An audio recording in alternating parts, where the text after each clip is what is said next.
forged on the gridiron in September. Perfected in the magic of March. Again, rebounded by Indiana. The game is over. For the fans who love the crunch of the pads, prefer a dunk, Oh, he just shook the gravity. and expect nothing but the best. It's Bigger 10. Here's Steve Deace.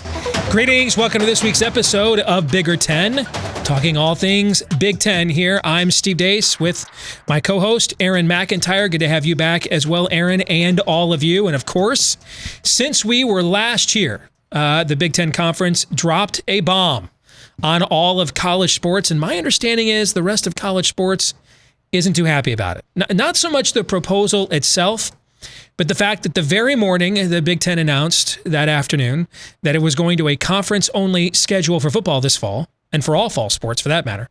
That very morning, apparently Big Ten Conference Commissioner Kevin Warren was on with all of the other conference commissioners and was asked point blank by Bob Bowlesby, a former Big Ten AD at your school, Iowa, now the commissioner of the Big 12, was asked point blank, hey, where are you guys at? You guys making any moves? Or, are we all kind of still going through this process together? And Kevin Warren said, nope, we're waiting the end of the month like everybody else.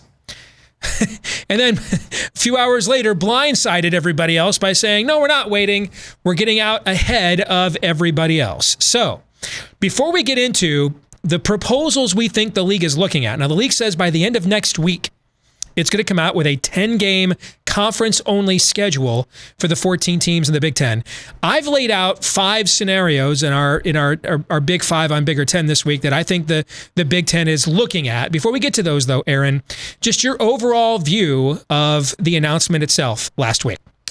Well, I guess it was a little surprising in terms of the timing of it. I thought that everybody would probably wait until the last possible minute to make announcements. And now, I think we're seeing why. I think we're seeing why people even waited this long, though, to make decisions, because yes, I think there is this at least perception that the Big Ten had just really went out there and, got their you-know-what flapping in the wind, if you will. And so I think this is just an example of the way that, people are going to get flack for whatever decision that they make. Nobody wants to be the first to make any firm decisions regarding anything in the future regarding this virus, which is so frustrating to watch. Obviously, we've been over that a million times, but I think we're seeing with the Big Ten and the way that this was done last week, we're seeing why that's the case. Now, I will tell you, I did hear from a source today that despite all the media scuttlebutt that the Big Ten was doing this as the first step to canceling football this fall, that the ensuing conversations that have been taking place within the conference have been pretty much, hey, we're plodding along. Can we bring in the band? What does it look like? I'm told Friday walkthroughs may go away this year.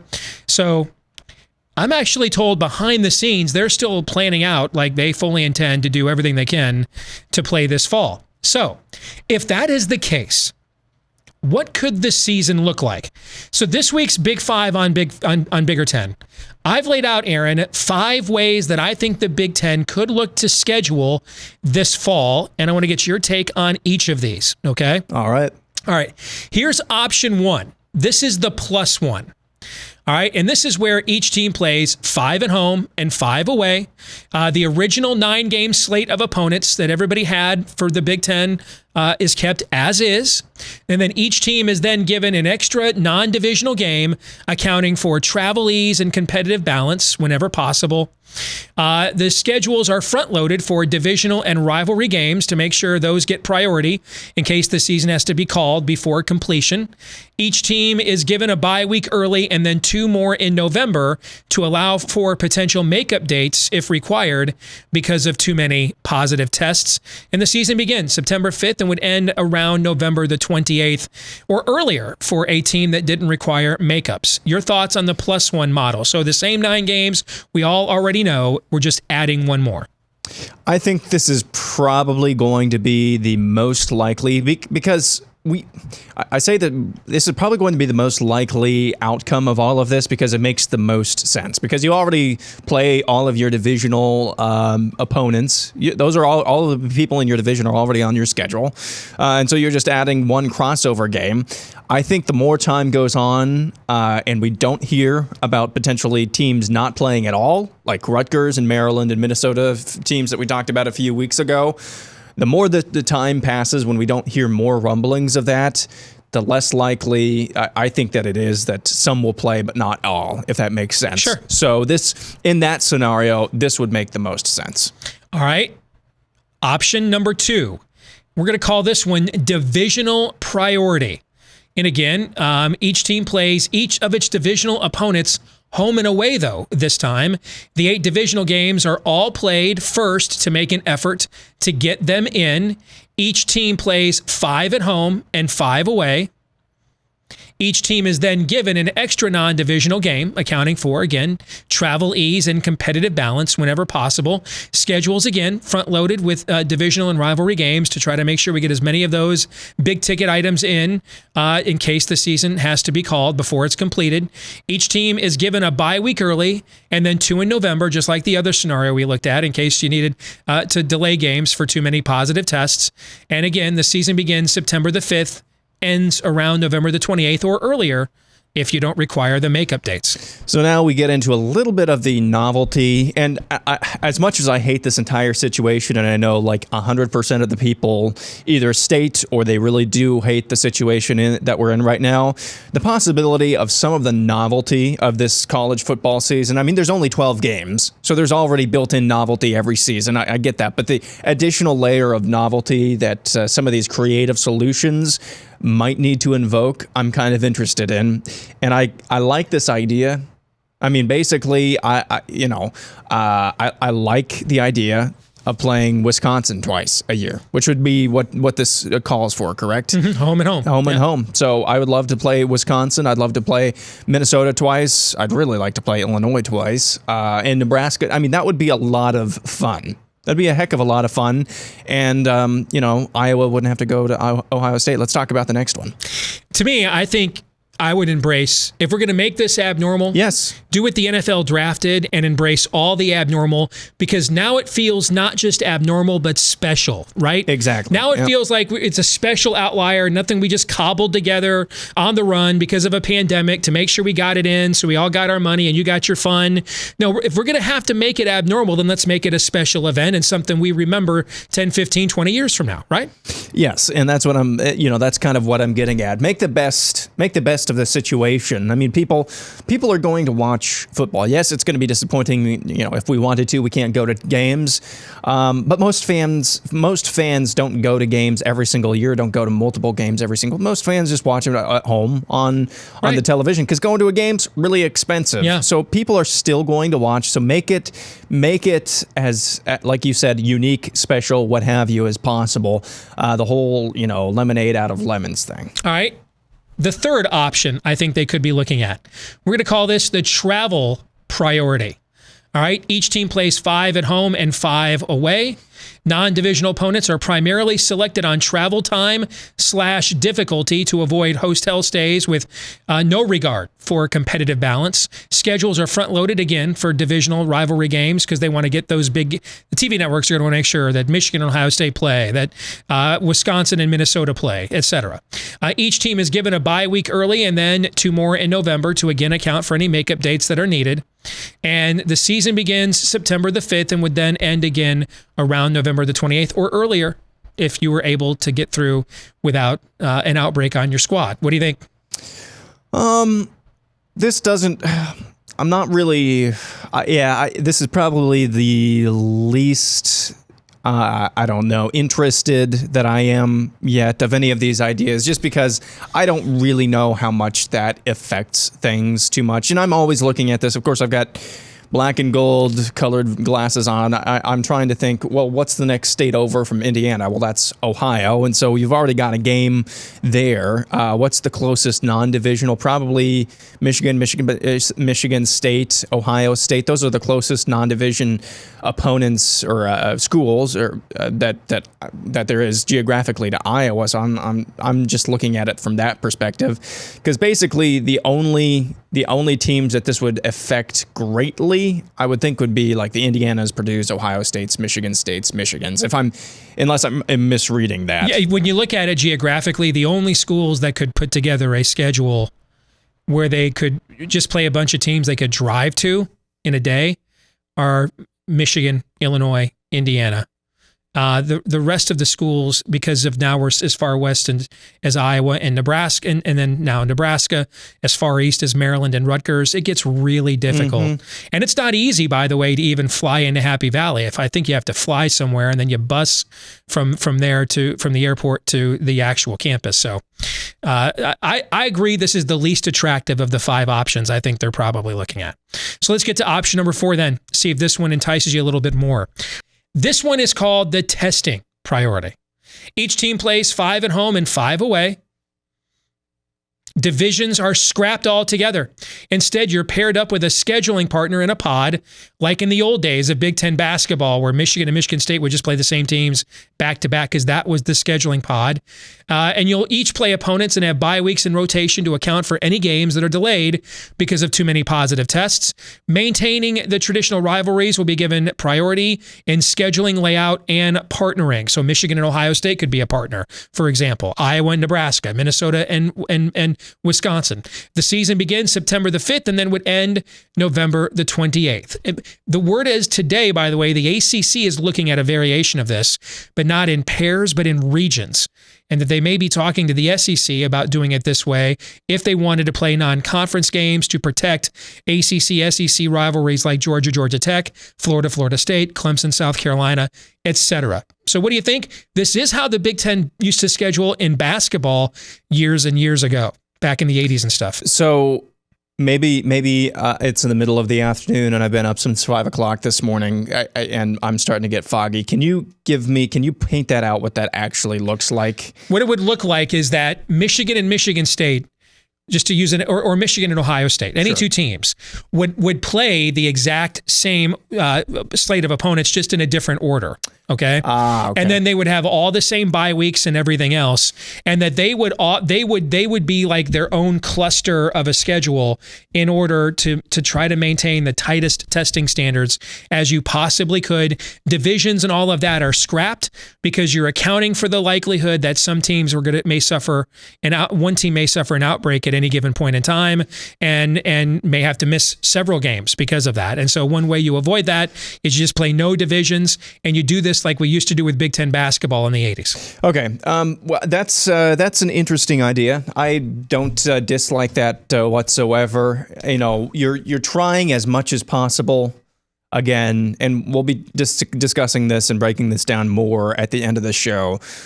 You're trying as much as possible to get a uniform standard across all the schools, across all of the programs. I get that as well. And it's difficult to wrap your mind around, to wrap your mind around what might happen. Because, again, I get the great frustration with this is that this is all in an effort to salvage something that probably shouldn't even be in the position where we're trying to salvage it in the first place. You get what I'm saying? Yeah. That's the frustration of all of this. You're talking about I'm trying to take all of this at face value. Well, instead of just like blowing it up and saying, "Wow, that's a false choice. That's a false choice." You know what I'm saying? So this is interesting, and that is a really, really ingenious idea. It really is, because then, like you said, you've got the tightest cluster of programs to be able to implement a standard protocol. So I get that's an ingenious idea, but the frustration, again, just crops up with stuff like this. It's like, oh my goodness, we got to think really deeply about something that probably doesn't deserve it. I hear you. And keep this in mind. At America's largest sports book right now, there are far better odds for Kansas to win the Big 12 conference, Kansas, which may have just suffered the worst decade in modern college football history. There are better odds for Kansas to win the Big 12 at America's largest sportsbook right now than the CDC gives odds for someone of college age to die of coronavirus.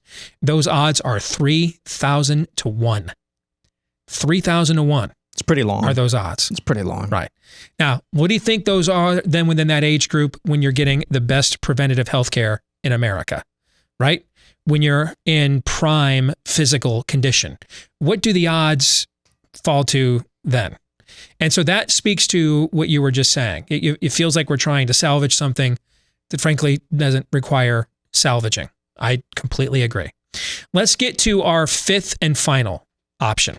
I'm going to call this one the get or done option. Each team plays 10 straight weeks to have the season completed in early November before the return of the next flu season, because one of the theories is COVID could be seasonal, like the flu. Each team plays 5 at home and 5 away. The original 9-game slate of opponents is kept as is.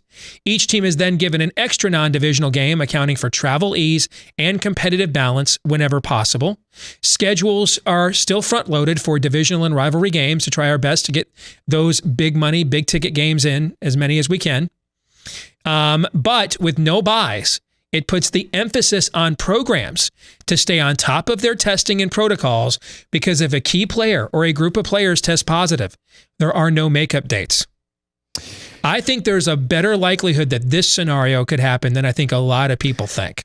And this is my favorite one, probably, of all of these so far, because one, if you're going to make this into as big of a deal as you have, then it really shouldn't, at the end of the day, it really shouldn't be up to some bureaucrat in Chicago to determine whether or not the fifth string left tackle at Northwestern or at Nebraska is actually getting tested adequately. It should be on the schools and the programs to be able to do that. So if you're going to make this into as big of a deal as it is, then I agree putting the responsibility and putting the onus on these programs, which can afford it. Now, FCS, junior college, okay, we're not talking about those.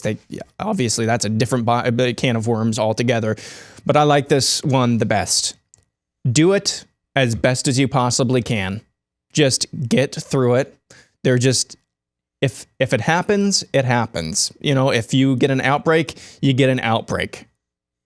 And then, like you said, you're already only playing 10 games. The season has already been greatly affected already. So what are you going to do about it? I just think that this is probably going to be the best way to go about this. And another thing is as well, aside from the programs themselves taking responsibility for this, people in Chicago, the people running the NCAA, although I know they don't, they run the rules and recruiting and things like that. But the people, the actual governing bodies of college football, they don't want this responsibility either. That's why you see them taking so long to make these decisions. So they're going to put this back on the schools as well. They'll have a uniform testing protocol. I agree, and that's why we're going to the 10-game schedule. But I like this idea the best, probably. I like combining this one with number 2. The home and homes within your own division. Again, something different. Yep. Something unique that we'll likely never see again and go back and remember fondly when and if we ever are allowed to get our lives back because of a virus that 99.95% of the people who contract it survive. Yeah, except for that. All right, Aaron, when we come back, it's our weekly Big Ten Would You Rather next. Bigger 10 is brought to you by Michigan Podcast. If you like what you're hearing today and would like to support us, head on over to Patreon, patreon.com/Michigan Podcast, where if you live somewhere where sports wagering is illegal, you can find Steve's picks for various games for just $5 a month. In the process, you can say thank you for creating this podcast on YouTube or via podcast, wherever you listen. Patreon.com/Michigan Podcast.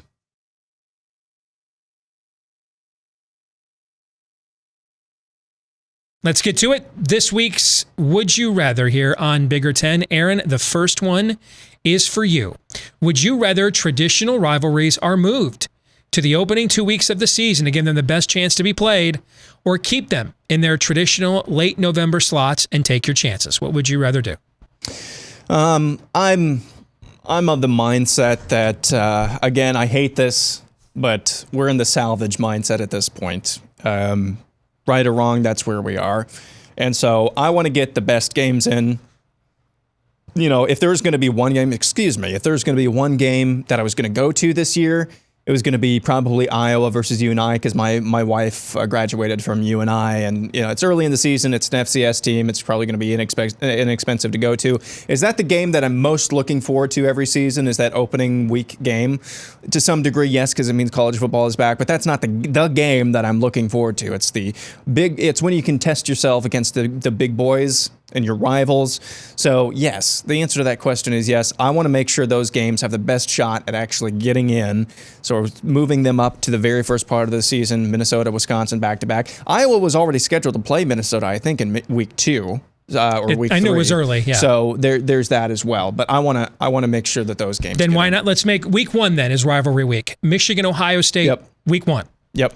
Indiana, Purdue, Old Oak and Bucket, week 1. Minnesota, Wisconsin for the Axe, week 1. Iowa, Nebraska, week 1. Illinois, Northwestern. We come out of the gate, right? Yep. Come out of the gate scorching. Is that what I hear you saying? Yep. Okay. This one I think is interesting. Would you rather bet the season win totals for a 10-game conference-only schedule, or bet the season win totals for a regular season? Oh, I'd much rather bet the win totals for a regular season. Yeah. And the reason why is because you're scheduling. I tend to specialize in the Power 5 when I do my handicapping. I'll dip down into the Group of 5 if I've got some really good numbers or a trend or read on a particular team, but I don't analyze them holistically the way that I do the Power 5. And every Power 5 team, Vanderbilt, Rutgers, Kansas included, they're trying to schedule 1 or 2 automatic wins a year, right? And so whenever you're doing handicapping, at least the way I do it, I'm looking to remove as many variables as I possibly can, meaning things that I cannot control in my analysis, things that I cannot take for granted. I want to remove as many of those as I can. Now, it's the human element that, as Chris Berman used to say, that's why they play the games, right? So, I mean, you're going to get a crazy result like when Kansas went on the road last year and like opened a can on Boston College, right? Yep. Okay, you're going to get crazy results like that every now and then. But, the key is, can I get to that 56% number or 52.6% to get afloat? But if you want to make good money at this, you got to probably hit 55, 50, 56%. To get there, you need to remove as many variables as you possibly can. And so if you're going to play an all-conference schedule, to me, that greatly increases the variable, especially with no or very few fans in the stands at the exact same time. You play home and homes, things you haven't seen before, teams haven't been asked to do before, increases the uncertainty, and uncertainty is not a friend to sports handicapping. Yeah, there's also, I agree with all of that as well, and that's a variation of probably what I would have said as well. There is the notion, though, that these teams, especially if they do something wacky like divisional home and homes, these teams know each other really well, so that might affect your handicap a little bit too. But like you said, no crowd noise at all too. That's a big freaking deal in some places. Yeah, absolutely. Next one is from you. I mean, the Ohio State, real quick, Ohio State's supposed to be the opponent for Penn State's whiteout this year. Yep. They can play that game 9 a.m, 9 p.m. But if there's not 100,000 people sitting there screaming at Beaver Stadium as opposed to 10 or 15 or 20, it's just not the same thing, right? It's just not. All right, my second one for you. Would you rather try to play football this fall or wait until the spring? Of all of these stupid things with this virus, especially as it relates to sports, Steve, I do not understand. And I heard this idea floated a few times. What the heck does flipping the spring and fall sports do for anything? That was one of the ideas. Did you see that? We're going to play baseball in the fall and then football in the how? Oh, well, baseball you can socially. You're still around people in the clubhouse and in the dugout, and I don't understand. It's a psychosis at this point. People think that just putting it off till spring or flipping the spring, That's stupid. You understand. It's just this isn't the place to give. This isn't the place to give the answer. But you understand why it's truly amazeballs that somehow everything is safer next year. You know why. And I think most of you watching this probably know why as well. The other thing too about flipping to the spring. First of all, you go right into the middle of NFL draft prep. How many teams are going to lose players to that, right? And then what about recovery? Yeah. You know what? I blow out a knee. Nowadays guys are blowing out knees in spring practice and are back for the start of the year. But now I'm going to play a season and then we're going to play another season in a few months. Are we concerned about wear and tear and those sorts of things with injuries? I don't know. I don't know. I've never understood how playing college football in the spring with the injury factor and the NFL draft preparation, I never understood how that was a feasible plan. And how, if you're going to flip them, like the ideas that I've heard, how is baseball being funded? How is wrestling being funded? That's a winter sport, whatever. Unless you can get the TV networks to pony up front, but that means you better play the games in the spring, right? Yep. Yeah. This last one's for you. Would you rather be in the Final Four? See, I put stars there because... Oh, not sure we can say it. The NCAA, oh my goodness, anything having to do with the Double M tournament, anything having to do with that gets flagged. So would you rather be in the F... star, star, star, star, F, star, star, star each year, the last 4 teams in college basketball, or would you rather make the CFP once every 5 years? Wow. Oh, man, you cut me deep, Shrek. Yeah. You cut me deep because now you've pitted me against my favorite sporting event and my favorite sport, right? Oh, man. Man, that's a tough one, dude. That is a tough one. You know what? And... it's close. I'm going to go with the CFP every 5 years. Whoa. And here's why. I don't know, man. I was going to give you a hard way either way. My head is about to explode trying to figure this one out right now. I guess I'll go with the CFP out of every 5 years simply because as a Michigan fan, I don't know what that's like in any year. Where we've been to the Final Four all kinds of times. Right. So I've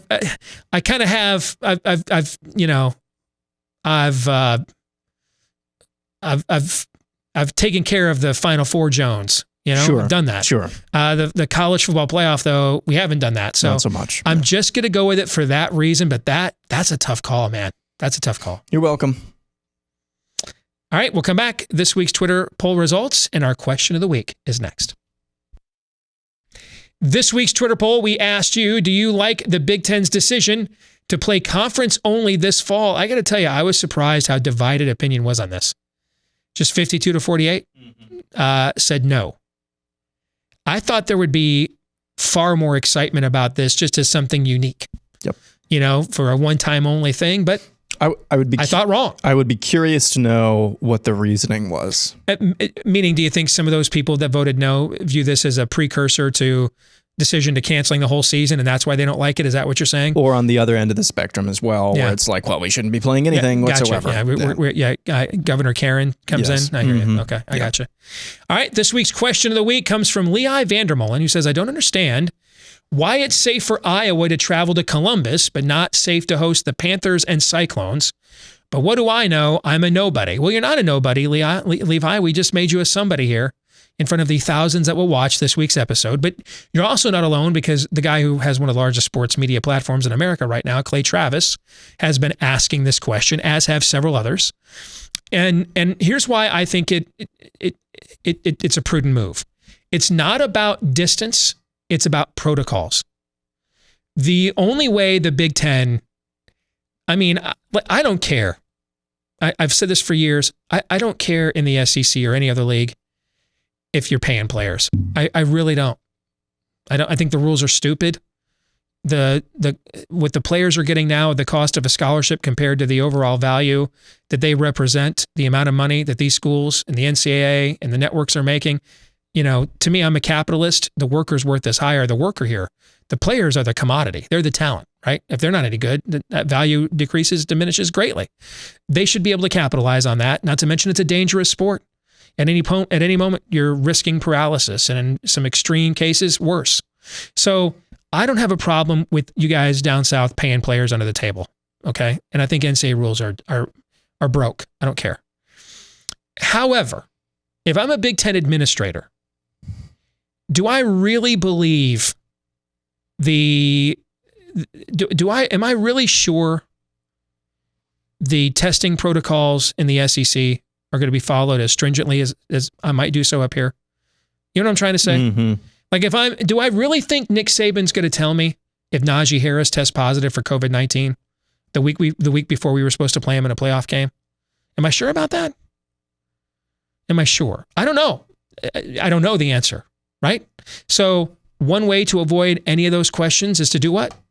We just play ourselves. We control our own testing protocols, and we make sure that that the standard that we want applied to our student athletes is being applied because we're the ones applying them and the only ones, right? That's one way to look at this that I think has largely gone unsaid. The other thing about distance too is, it's actually safer to charter a flight. If you're really trying to stop, if you really are trying to social distance, or you're trying to keep exposing yourself to people undergoing all the same testing protocols that you are, Iowa jumping on a charter flight where the plane is sanitized. I have flown several times the last few months. How many people have dropped dead after getting off of planes because of coronavirus? Answer is 0. All right. So I'm in a controlled environment. The bathroom's even on the plane, right? And you take me directly to the stadium, the locker room that's already sanitized. After the game, you take me directly to my private chartered plane. We fly directly home. As opposed to Northern Iowa, although Cedar Falls isn't that far from Iowa City. But hey, what gas station did they stop at on the bus? Right? Which Casey's did they stop at, Aaron? Are we sure that's completely sanitized? Sure. Where'd the players go to the bathroom? Do we know? Right? Those are variables that you just don't have to worry about whatsoever when you're just playing within your own league. And so it's about protocols, not about the distance. Do you want to add to this? Well, I would add maybe one thing. I'm just speaking purely out of hope here and absolutely nothing based on fact. It would not surprise me necessarily, not that I know these people at all personally, because I don't, but it would not surprise me if somebody like Jamie Pollard or Bob Bowlesby, along with maybe talked to Iowa's athletic director Gary Barta, talked them into doing something like, if we're not going to have any bowl games and neither of our teams are actually going to go compete in our championship game, why don't we do like an end of the season Iowa Bowl or something like that? That's a great idea. Yeah. Brock Purdy, isn't he a senior now? Iowa State's He's junior. A junior. Yeah. I mean, you want to show your stuff to the NFL scouts, get one more opportunity. Like I said at the beginning of the show, okay, college football is already novel. Mm-hmm. Okay, soccer, basketball, baseball especially, there are dozens upon dozens upon dozens. Baseball, hundreds of games, tons of opportunities to show yourself and show your stuff. Football, 12 opportunities. This year, even fewer. So something like that, it would not surprise me if there were maybe some special dispensations, if you want to say that, asked for. Who knows if they'll be given, but there'd be eyeballs tuning into that. And if they couldn't get a major network to cover it, I mean, a school like Iowa State already has their own kind of infrastructure developed for that as well. So it would not surprise me if maybe we saw some more ideas like that floated in the not too distant future for these out of conference close rivals. I think at the very least, a theme that we've both articulated here is, if it's going to be abnormal, then embrace it. And give us as much original content, give us as many new ideas, and as much speciality, Obi-Wan, as you possibly could, and embrace the uniqueness of the situation rather than make it look like the whole thing is a chore, right? Because the reason the schools want to play is they desperately need the money. And Tim Brando of Fox Sports said last week that he estimates as many as 40% of college football programs will not return if there's not a season in the fall because of all that lost revenue, okay? The reason, though, that we fans want them to play is we need the escape. We need the escape. And so if we're going to get If we're going to make it, if it has to be so abnormal, then give us an escape we've never had before, right? Because that's what this is. It's escapist entertainment. Thank you for tuning in this week on Bigger 10. Until next week, we'll see you then.